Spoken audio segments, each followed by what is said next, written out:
Good morning and welcome to Cover 2 Cook. We're on episode 207 as we're going to be talking about the finale of the March Madness, the Final Four, and the championship game that happened on Monday night. And then we had a little buzz going around the women's March Madness about a handshake, no handshake. And then we got to talk about Dawn Staley's legacy. But to finish it all up, we have the Masters starting this weekend. So we're going to talk about the dinner that Rory is throwing tonight, Tuesday night as we record, and who we think might win the Masters. And does an amateur make it to the final cut? We got a lot to talk about, so let's get it started. Yeah. I was going to do a vertical jump there. Thank you, Socks. Travel been to Indiana, and did Cover 2 Cook get you a good hotel? Indiana? No, I'm in Louisiana. I'm here for Mardi Gras. I know that this might be hard, but I don't know how much you remember Friday night since we left you damn near when you fell asleep. I got my belly full, man. I was like, I warm covers and warm. I was like, I could go to sleep right now. Yeah, I'm going to go with Jack Dorsey. Final answer? Yes. All right. This is going to be a long fucking day. All right. Welcome back to Cover 2 Cook. We're on episode 207. I got Mr. Tim and Mrs. Lisa on today as we have the March Madness wrapped up in a bow. Michigan is our champion, but we got to go back to Saturday night where the Final Four happened. First game was UConn and Illinois. Great to see the Fighting Illini back in it, but it looks like some luck drew short for them. UConn would win this game. What do we think about this game, Mr. Tim Cook? I think the biggest deal was Tarek Reed. He was a beast at 17. He had a double-double. Mullins was hitting key shots. But I think the overall really is, as an Illinois fan, they just couldn't get over the hump. Yep. They'd get a run, and they'd get down to 4, and then UConn would build it right back up to 10. And they had a shot at the end. They were only down 4 with a couple of minutes left, but they just couldn't hit the key shots. Wagler seemed like he was not ready for the big time just yet. I think another year for him. He's got to play. I know he's not going to, but he's got to. I think he needs it. Because whether he goes to Illinois, stays at Illinois or not, I just don't think he's ready for the NBA. They just struggle shooting 34% from the field, 23% from 3. You know, they only had 3 assists the whole entire game, but they've just missed opportunities. Yeah. You made a 10-0 run right at the end, got it within 4 with about 2 minutes to go, and next thing you know, Mullins is hitting a 3, and now you're back up to 9, and they just couldn't get over the hump. Yeah, no, I definitely agree. What do you think about this game, Lisa? I know you were rooting for UConn the whole time, which my nephew's sitting there, and he's getting excited about the unicorns. And I'm like, get out of here. We're rooting for Illini. What did you think about this game? Not that I called it or anything, but I knew Illinois would choke. I knew it. I knew the luck was going to run out. Yeah, not a chance. UConn had that from the start. That Reed guy was unstoppable. That was an intense game. Even so, I walked away. I played Uno with the family. I was like, you got this. I ain't worried about no last 4 minutes and a 10-0 run. They choked. I saw this coming. Yeah, okay. Let's just take a step back. They did definitely not choke. Take a deep breath, everybody. Yeah, they definitely did not choke. But if there was ever a lid on the basket, that was Illini's chance. I mean, just so many layups. I think it's the Stojakovic going up for a layup, and it rolls everywhere but inside and goes off. Like, it almost stayed at one point on top of the rim. It just felt like those shots that they got every game, Houston and VCU and all those games that just kind of put them right back into the control of the game, they just didn't have in this game. And I will say, credit to UConn, because you come off that big win against Duke, and you're like, okay, like you can either come out slow. They came out fast. And Illini, I will say, I don't think it's any coaching. I did see Underwood after the game, obviously very emotional. He's like, this is my life. These are not just players, they're family. And like, I would have loved to see them in the championship game. I'm glad they weren't in the championship game because they would have got blown out. But yeah, it was very unlucky, I felt like, for Illini. Like, everything kind of felt right until that game started, and it just couldn't go. And UConn's defense, they were on top of everything. They just choked out Willie Wagler. I mean, they just smothered him. and he couldn't get nothing going. He's out there dribbling out front, and I'm thinking, stop doing that. You got to pass it against this team. You got to keep moving, and they couldn't do it. And I think that's a credit to UConn's defense. Yeah, no, I definitely agree. I think Wagler's dribbling also helped them get open shots when nothing was getting open. Because I know you're saying that maybe passing, but they were switching everything. And you just didn't see teams do that against U of I as tall as they were. So, well, that took us to the next game. So we kind of had a close game. It didn't end as close, but throughout the game was close. Well, not so much on that next game. Michigan would run Arizona out of the gym. Now, before anyone gets crazy on here, I'm not going to hear that Arizona played a bad game. Michigan just dominated them. Yeah. Arizona did not play bad. Michigan was, and what we're going to talk about the next game, is the best team in college basketball. They showed it that game. But what do you think about this game, Lisa? I guess, okay, sure, maybe they didn't play a bad game, but the physicality difference between Michigan and any of these teams, because you saw it with UConn too, is just unbelievable. Like, for a number one seed to go against another number one seed on two different conferences, it looked like we were watching two completely different teams. Yep. So that was shocking to me, because I would think that, when you're going head to head against, a conference champion of a different, conference, it was going to be a lot more, intense. But it just it just was a shutout. Yeah, it just felt like Michigan couldn't do anything wrong. I mean, there was at one point where we're watching the game and I said, they go up 30, I'm going to bed. And they hit a 3 and it goes up 30. I'm like, gee, many crime. I was finding a reason to try to stay and watch the game. Yeah. And they just wouldn't. But what do you think about this game, Mr. Tim Cook?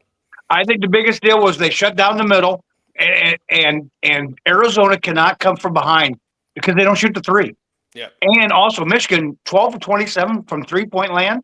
I mean, that's just in a dome stadium, a football stadium like that, and you can hit the 3s like that. That's something. And their defense is suffocated with Luxembourg, and you've got Marr. Marr took both Krivas and Pete out. They took out Awaka. They had no shot whatsoever. And like you said, they got down early. It was 11-1 right off the bat. Yeah. I mean, they took them totally out of the game, and Arizona had no shot at this. None whatsoever. I think, they were up by 16 at the half. They ended up, like you said, up by 30. It was a laugh stock.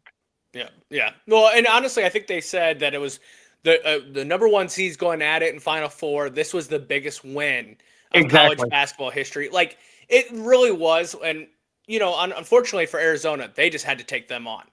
Because I'm glad that wasn't our championship game, but Michigan came to play. I mean, there was nothing in what, I know you call him Luxembourg or whatever, but the guy, he got hurt in the first half. Yeah. Yeah. And he didn't even play much of the second half, or if it played at all, because they just kept putting it on. And they just kept putting it on. This one was a tough, because Arizona's a good team. Yes. So I don't want to hear that they played bad. It's just Michigan's, and I will say, I think that's that Big Ten vibe of hard-nosed defense, and Arizona just got a big taste of it when it came time for the Final Four. Yeah, and Anthony, you just don't see that between number one seeds. You don't see that big of a disparity. I mean, you just don't see that. And Michigan showed, we are just a little bit better. Yeah, well, and final thing about Michigan, too, going into the championship game, 5 games of 90-plus points.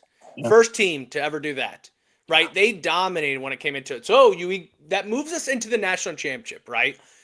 UConn and Michigan.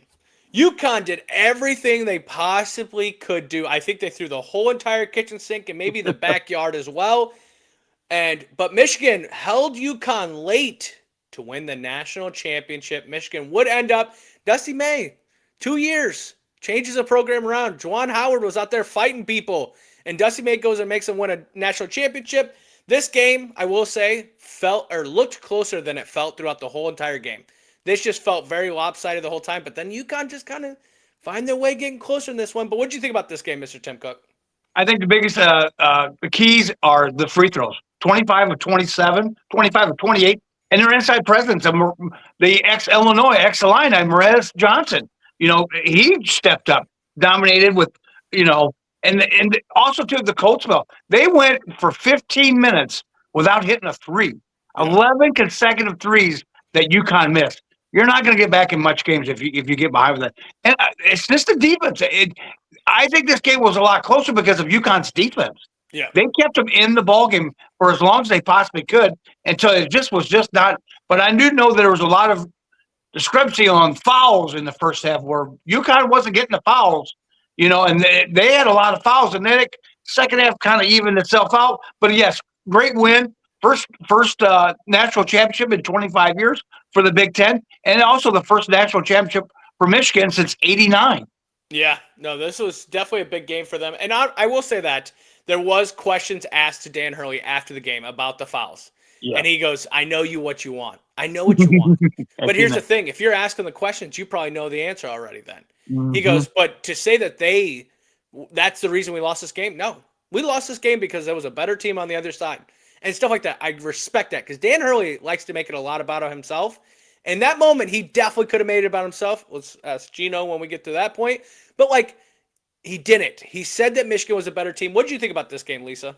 Well, I just want to say from the last podcast, I called these two to be in the national championship, and I called Michigan to win it. So I'm just going to pat myself on the back. Yeah, well, and honestly, that's how the bracket has gone this whole time. Yeah. Is she's called shit that just doesn't make sense, and then it comes out true. I will say, we were watching the game last night, and I could see her eyes just kind of getting glow. And then UConn would just make a run, and she'd be like, all right, I'll stay up. And then Michigan would go back. Your eyes were the difference of the game at that point. But and we said physicality. It definitely was. The game was physical. There was a lot of plays where you could have called charge, block, nothing. You know what I mean?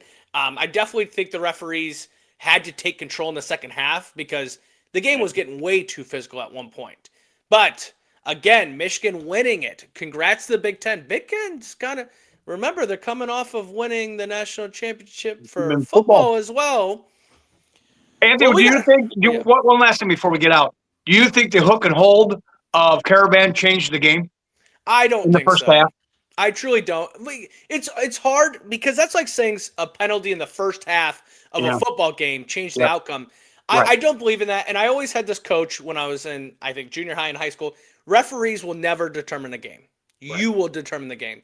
I think it's definitely, if you're UConn, the game felt close at the end because of how it ended, but it wasn't that close. If Michigan would have kept putting it on, they could have easily. But no 90 points, and that gives respect to UConn's defense. Exactly. Yep, definitely. All right, let's move over to the Women's March Madness. Now, we didn't kind of follow this as much as we usually do, and that's shame on us because the Women's March Madness is always as good as the men's, but couldn't take your eyes off of Friday's TV. Saturday was all over ESPN. Gino was a little butthurt. Now, was he butthurt by getting spanked by South Carolina, or was it about some handshake that's kind of tradition? We were actually hanging out on Saturday. We kind of started talking about it. Lisa, I want to kind of hear your opinion on this one. Yeah, I mean, I think he was just butthurt, being a sore loser about the situation. Like, South Carolina's a really good team, and Dawn is a good coach. Like, I don't think it was a slap to a tradition. Like, she shook his hand at the beginning, and she shook his hand at the end. So it wasn't like she was avoiding him or being, like, arrogant.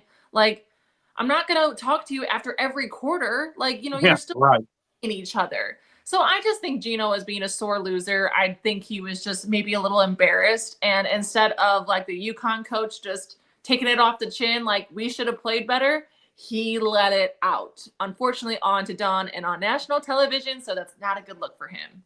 Yeah, no, definitely agree. This is where I said Dan Hurley could have made it about himself. This is what I felt Gino did. But what did you think about this, Mr. Tim Cook? I think he just got embarrassed on national television. He even, I think it was in between quarters, was giving Holly Rowe not really a hard time, but just kind of like yelling at her like, well, we're just getting robbed here and blah, blah, blah. He was making excuses. Now, they did go through the handshake deal at the beginning of the game. You've seen it on videotape. Everybody's seen it where she dabbed everybody. Now, I know it's tradition that you're supposed to, while the starting lineups, then the coaches meet at half. That's where the issue is. He's saying that they didn't meet at half before the game. Oh, well, maybe that's a tradition that needs to go away. If they're already dabbing at each other before the game, maybe that needs to go away. Just go back to your cuddles, do what you need to do. But he's blaming the shirt ripped. It's the old player that did that. Yeah. It's almost like I earned this respect and I got disrespected. Hey, he's. I don't know if he's trying to play like the Godfather. Kiss the ring. Come on, man. You're better than that. He's a better coach. You're a 12-time national champion coach. You're better than that. And I think the situation got too heated, too above your head, and you lost it. You lost it. And we've never seen that from Gino Auriemma. He's been a straight-up guy. But he's never been, and he's just never had this. We've never seen this out of him before. So I think I'm not going to give him a pass on this. I'm not, because he got his ass whipped. Yeah, I don't think it's the age, because that's what everyone's talking about. Maybe it's time to go. Maybe I'm not saying that. No, I'm definitely not saying that. No. And I'm just saying that's what everyone's trying to say. It's the age. I don't think it's the age. He coached a full season, and we all know basketball's a long season. Yeah. I think it truly is because there might be a new face to college basketball, and that is Dawn Staley. She's doing things with the football team on their scrimmage and things like this. She's on the ESPN. She's doing other things outside of it where Gino's now not that person anymore. But also at the same time, it comes down to recruiting. It comes down to having a better team. And you can't go after Dawn Staley or saying that the physicality, that's the refs. Yep. Then go after the refs. And we talked about this. Get teed up. Show that you're obviously emotional about this. But then after the game kind of doing this, I don't agree with it.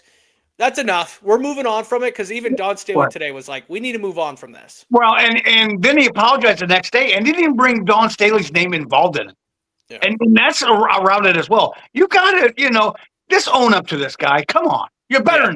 You're a lot better than that. Yeah, bad look on his side. But that would lead us into a Sunday national championship where UCLA would go to beat South Carolina. And when I mean beat, they took a belt to them. So we're not going to talk about the game. We all kind of watched it. But Dawn Staley and South Carolina are the first team, women or men's, that has lost back-to-back national championships by 20-plus points. Okay? Now, I'm going to ask this question. Does this hurt her legacy? I'll start with you, Mr. Tim Cook, because I know I'm going to disagree with you. No, I don't think it does. Oh, shoot. Don't think it does, because she's still a good coach. Yes, I think why they got beat on this one here, I think all the energy was from Friday night. They wanted to beat UConn because UConn beat them last year handily in the championship game, in the national championship game. So they put all their eggs in one basket. So when it came to Sunday, they had nothing left, because they thought they beat the king. Well, UCLA is a pretty darn good team. Yeah. Them Bass girls are really good, and they showed them who is the boss now, boys and girls. Yeah. I don't think it is. I think she's still good. I think this is 2 in a row, and you're the only coach that has had this happen to you, men's or women's. But I don't think it does hurt her. I don't think this is gonna. She'll be fine. She'll be fine. I thought I would disagree, because you hear the older crowd saying you're part of the older crowd that say, well, Joe Montana's better than Tom Brady because he's perfect, right? Michael versus MJ because he's perfect, right? Well, let's also go back to the fact of it takes a lot to get there. Yep. And it's a lot different when you're the player and you're the coach, because the player getting there, well, that's 1 out of 5 players.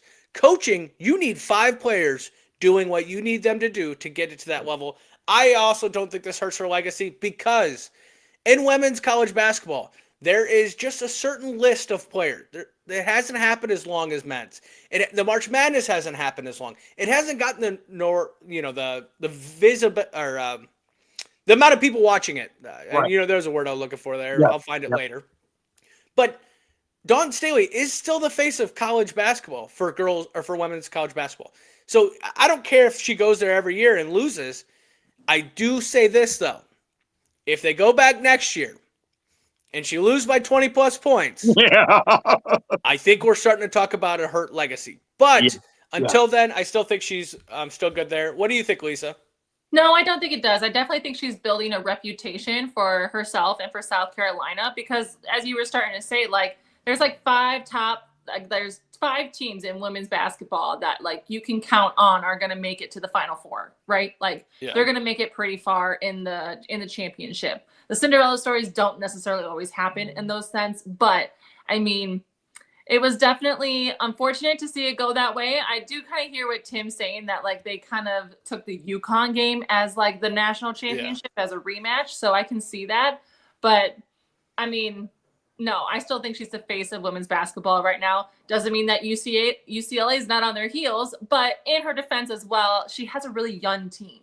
So, you got to face that up against the transfer portal coming up. You're going to have some moves happening. So it's hard to keep a team, at that caliber on top all the time. So, I mean, she's definitely got something going for her when she can make it to the national championship, at least back to back. Well, and that's why you give Gino the respect there, right? So that's why when you do have the bad situation, we're kind of like, whoa, whoa, whoa, whoa. You've always been above board with all your, respect and things like that.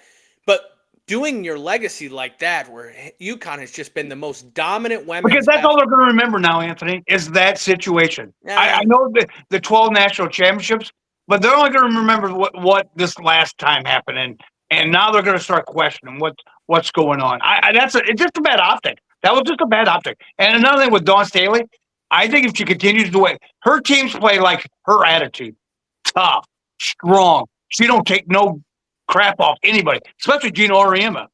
Yeah. She didn't back down from him one bit. And I can see her being maybe a Mount Rushmore of women's college basketball coaches someday. Oh, I think she's already on it. Like, I will say that. And I think because it's not just about the wins and the losses and the national championship. Yep, you're right. She is a face. Yep, she is someone that, like, little girls, I would expect, because I'm not a little girl, I would expect them to be looking up to, because she's bigger than college basketball. Where Gino, I always felt like, being a man in women's sports, it was always kind of hard to put him as a face, but she is. And let's also give credit to UCLA, because they absolutely came out and dominated. That coach has been there for a little bit as well, but like the Lauren Bettis or whatever Betts, just absolute monster. I mean, we were joking around before the game. I was like, nobody stops her. Nobody will be able to stop her. And the way that plays out, it was very tall versus medium height. And you just kind of saw the difference in that game. Yep. All right, let's take it over to the Masters, as that starts on Thursday. So when we record, day one will be over. But tonight, Rory McIlroy has his Masters dinner. And I'm going to go through what is on the menu tonight to see what is, if it's any appetizing to you guys. Peach and risotto flatbread for your appetizer with a couple other. Bacon wrapped dates. Grilled elk sliders and rock shrimp tempura. See, it's too fancy. I can't even name that shit. But you did good. I was impressed with that. That's pretty close. And then it goes into your first course, where you get yellowfin tuna papaya. Papaya? Yeah, papaya. Okay. All right. And then into a main course where you have one of two selections. You can have the Wagyu filet mignon or the seared salmon. And then that's you. Yeah. And then for dessert, you get the sticky toffee pudding. Okay. Now, I'm gonna go through these again, and I want to hear what your guys' appetizers are, because this is a great dinner. But this ain't for the working class right here. Okay.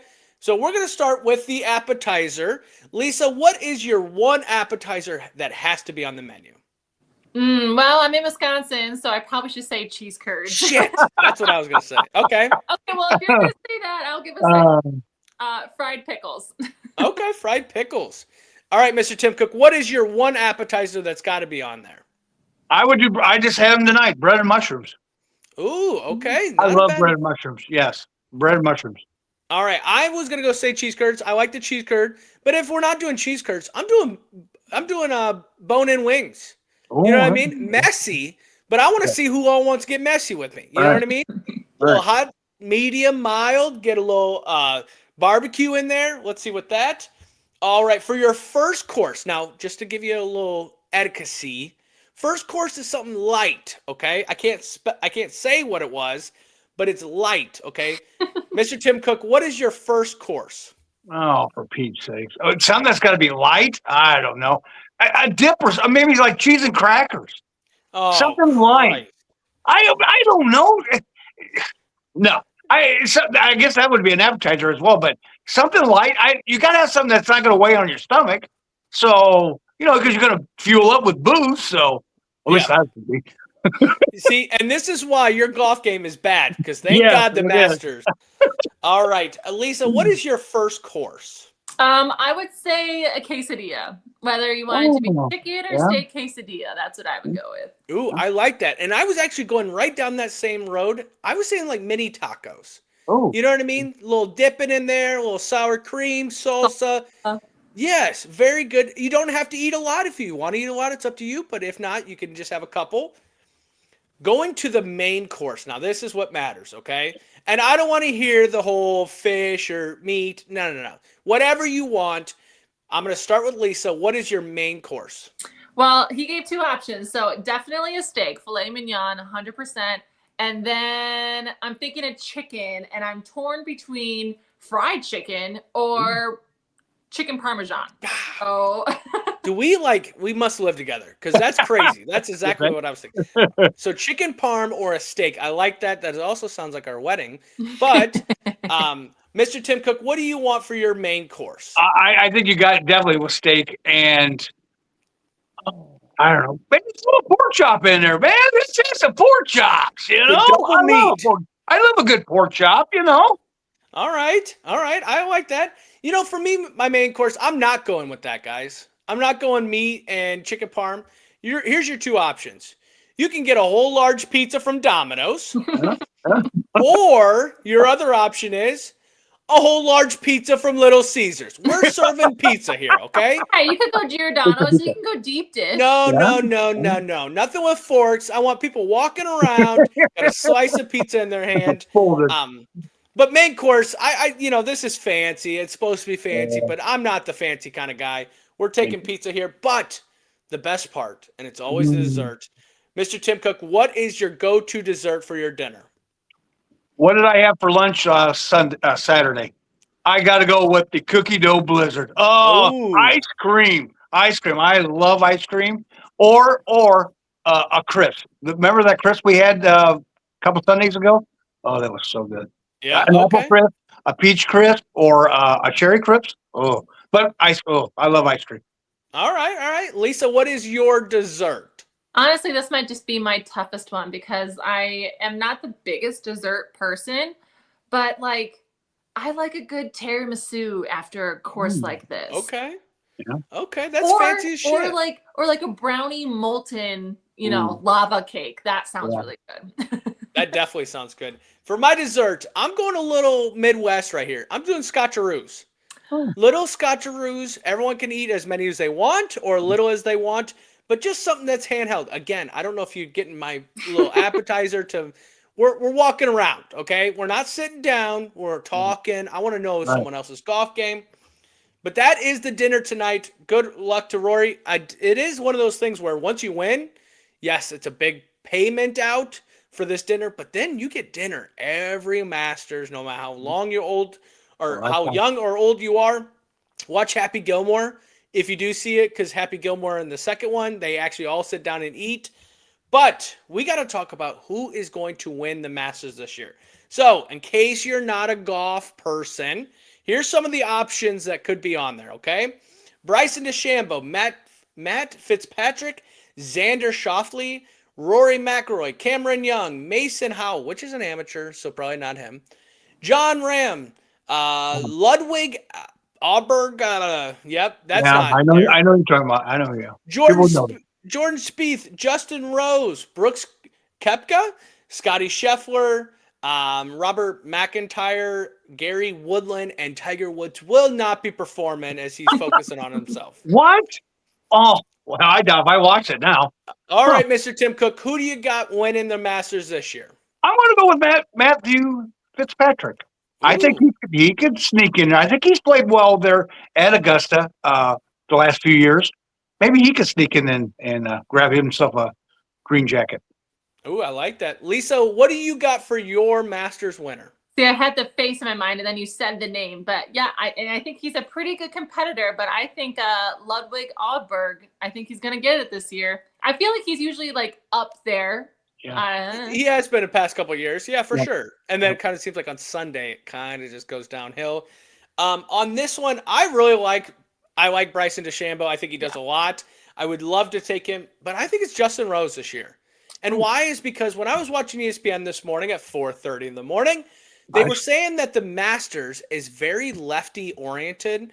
It helps a lot of the lefties. The other one, I can't think of his name. He's been doing really well in the simulator thing. But there's another lefty that I think could possibly. But if I had to put my money on someone, I'm always rooting for Bryson DeChambeau. I don't want Rory to win it again. I don't want all that drama. He got it. Good. Yeah. Go on. Yeah. But now, I did bring up an amateur's name. And this is always a good betting odds or good bet right here. How many amateurs do we think will make it out of the cut? Okay. Now, one was last year. And then a couple years ago, there was one as well that I think played with Tiger, which was kind of a cool situation. Yeah. But amateurs are anyone that hasn't obviously got their professional card. A lot of them are still in college playing in it. How many do we think will make it out? Mr. Tim Cook, I'll start with you. I would say 3 is high, 0 is more accurate. What do you feel? I'm going with 0. I don't think not one amateur makes it to Saturday and Sunday. Ooh, okay. Mrs. Lisa Cook, what do you think? I don't know why I was going to call you Ms. I'm gonna be a wild card because that's just what I do. I'm going to say 2. Ooh, 2. Okay. I'm going on the high side. I kind of pushed you the other way because I didn't want to. I think 3 make it this year. Wow. I think there's a lot of amateurs that are very well. I don't know any of their names. I don't watch golf like that. But you know what? I have faith in them. I think that'd be so cool. Could you imagine? Like, it's one of the only sports that I can imagine where you can actually play with the best of the best, even though you're still in college. Like, could you imagine a college football player getting selected to go play in the Super Bowl? Crazy to think about. I guess it's kind of like the Olympics. But that is episode 207, where we talked about the March Madness, women's and men's, as that wrapped up. And we talked about the Masters. When we come back on Friday, day 1 of the Masters will be over. We'll kind of talk about where our people that we selected. So remember who you selected on who you think is going to win. Yeah. We'll see how they're doing after day 1. Doesn't mean it's the end of the road. None of us took Scotty Scheffler, too, which is crazy. Yeah. He's like the best golfer right now. Okay. Mm-hmm. But we'll talk about that. And then we'll see what else is happening in sports. NFL's got to make some type of news. The draft is right around the corner, so maybe some trades will happen. But if you like what we do, follow us on Instagram, TikTok, and YouTube. Have a great rest of your week, and we will talk to you on Friday.